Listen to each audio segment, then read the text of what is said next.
Alright, yo, what's up guys, welcome back. So, new Witchcrafter support. The last two cards they were revealed earlier today, like a couple of moments ago. So let's try them out. They are actually really good. As you saw, I think it was about 2 weeks ago, Konami revealed, a couple of new Witchcrafter cards, a couple of fusions.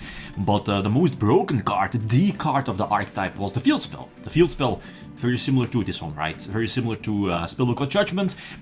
Short set against the Searcher, you know, that's already good, a good sign for your archetype. And at the same time, instead of discarding a spell to trigger your Witchcrafters on the field, you know, their Lone Fire Blossom effect, you can just, instead of discarding, send a spell from your deck to the graveyard. So, and that's not once per turn, so that's an insane field spell for an archetype. The two new cards, first one here is Marka. Marka is another high level one, but most importantly it's a terraforming, so it searches your field spell, so another spell searcher, another field spell searcher, which is good for the archetype. It searches the continuous spells as well, which are not in the main deck for now. I'm not too sure if I really want to main deck those. The other one is Pupils. That's a new fusion, which is fantastic as well. You'll see in a few moments. So, to Spenta or not to Spenta? I think you can, because now you're basically playing a spellcaster pile.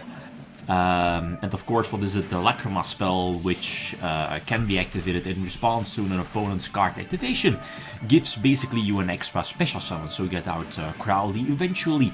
And I think this engine is still far too strong to get out Zoroa, and as you know, Zoroa is basically your monster negation. So now you can continue your plays. Magistus plays, I don't know, your Witchcrafter plays, Nip Safe, right? Yeah, even other hand traps like Ash. Ash is crucial to prevent the special summon from the deck. So we got the field spell search, and I think we still have our normal summon because of Lacrima. So now, as you know, you want to get out your, I guess, bricks. I lowered my amount of my Lone Fire Blossom Witchcrafters, you know, the low levels from the main deck. I think most of them are just fine as one-offs, bar the level 1 maybe. So you're ending on, probably if you didn't use the effect, on one of the, what is it, it's either Jenny or Fairy, I think, to get the spell search. Let's see, to go for Vice Madam, again getting out Vice Madam, she's the bread and butter of the deck, get stuff back from the graveyard and so on. So here is where it's basically a different route, a different choice compared to the video I put up a couple of weeks ago, pre this support.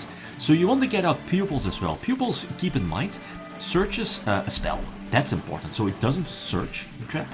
So what you want to do is, again, as before, you want to foolish the trap to the graveyard, to recur it from the graveyard eventually. And this didn't really seem necessary, but still using your new quick play fusion to cheat out, you know, using the materials from your banished pile or your graveyard to go for also the new fusion, Liliona I believe the name is, to special summon only one from the deck, but you know, this one has the capability to quick special summon during their turn by sacrificing or banishing a spellcaster. So this at the same time, that's important, this triggers your Madam, you know, your Madam, Vice Madam to get those beneficial effects. Your new fusion also comes into play. Let me think. Alright, yeah, because of the Zoroa package, and of course because of Masquerina, there is no place, first of all, to go for Timaeus and to fully utilize this new fusion's effect. So another important of, you know, this new one of your Pupils is to reveal like one of your quick plays in hand and then use the effect during their turn. So it's yet another purpose of, during your turn in the end phase, getting back your spells from the graveyard. Normally those, you know, would be useless because you can't use them during their turn, but this new fusion lets you use those during their turn as well. No Spenta, so now we are forced to, you know, go pure. I like this. To go for Vice Madam first and then, you know, capitalize on the spells, effect, etc. So Vice Madam try to special summon something from the deck, which gets Ash, so that's 2 hand traps down, but we can still continue. Most importantly, we can dodge Imperm, we can dodge Failure, and the Ash is gone, so we can, you know, start special summoning from the deck. Go for a Dragoon package, and now we can send Madam Varia from the deck to the graveyard and then try to get something back. I think the trap, I think so. Or the fusion, I'm not so sure. What? Or maybe the search spell to go for, what is it, the Terra Cotton. Anyway, so here, because of Bell, I was forced to use both on field, which is fine, because now we are able to search one of the, newer quick play spells. And even though Madame Verre is in the graveyard, I still go for Vice Madame. I mean, this combination of both fusions on the field is super deadly. Super deadly. So now I could shotgun my Timaeus. This way a spell is activated, so I can use Vice Madame to get something back from the graveyard.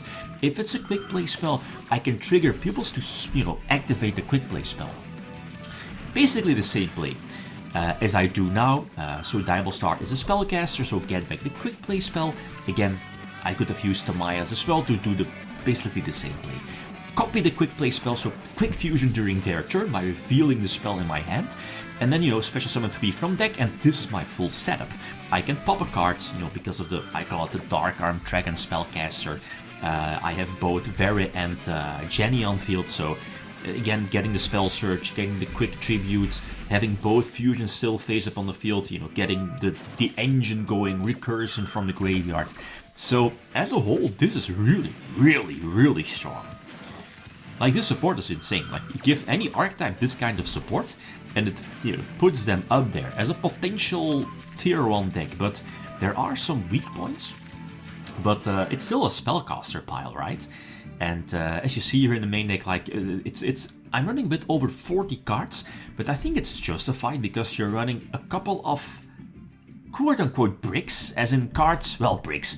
They aren't dead if you draw into them. I'm looking at the low-level monsters, right?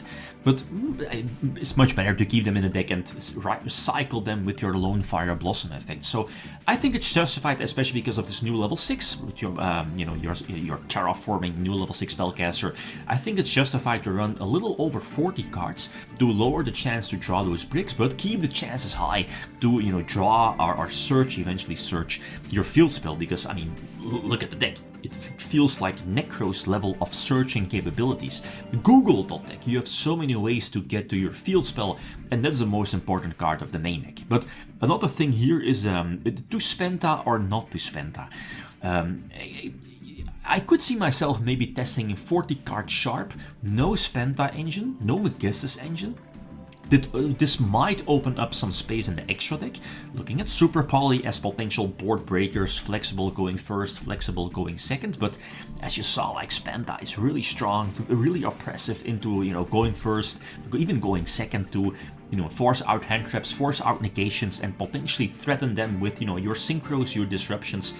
So I think it's a bit too strong, but, feel free to leave suggestions. Okay, guys, that's it. Thanks for watching. Feel free to leave a like if you enjoyed the video. Signing out. Peace.